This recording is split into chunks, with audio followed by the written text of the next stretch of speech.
Alright guys, we're moving forward with our top progression, our new wrist series. So if you haven't went back and checked out the earlier steps, make sure you do that because this is a progression and you want to know all the different moves. So we've tried our near wrist tilt, tried our hammer series, and we've also done our half and our power half series on top of the near wrist. So now we're on the fifth option. So I've got this wrist out, the hammer, I'm covered.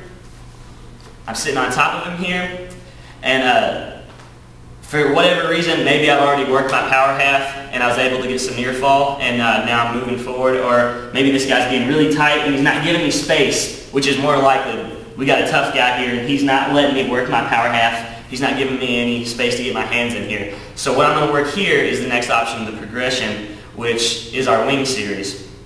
I really like to set up a wing here. It's pretty easy. I've got the arm tracked. So what I'm going to do to make this work is I'm going to take my hand that's on the wing side, the side that you've got the arm trapped. I say I'm going to go fist to fist here. So I've got this hand, I'm going fist to the elbow. My other hand is coming to meet it, coming underneath the elbow. I'm fist to fist here. I'm going to push my wing in, I'm going to punch it through. Alright, now that I've got my wing threaded up, we want to make sure we keep it legal. So I'm going to grab his wrist and push it out to the side, and now I'm going to put my weight on him. You guys can either reach out front here and grab a hold of his wrist, or if he's giving you enough space, you come under for the bar, whichever you prefer. But once I get my wing, I'm going to come back out to the side, keeping pressure on him on my toes.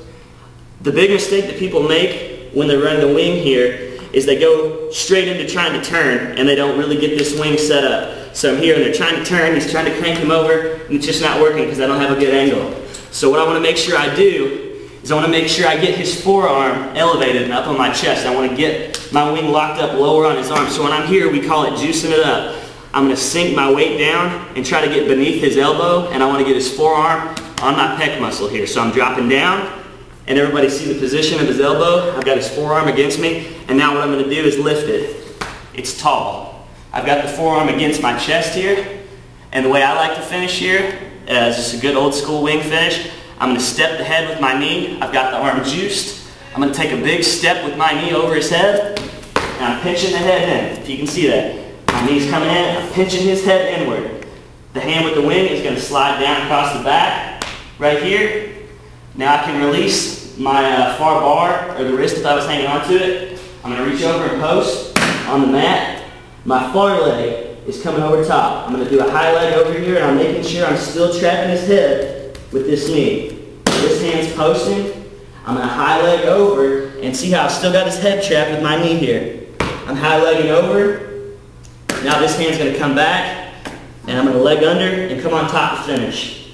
Here, come back, and I'm in like a reverse half position. Coming up here, chin in the chest, sinking my weight on, and we're tight and we're looking for a fall. And that's the fifth option of our near wrist progression series.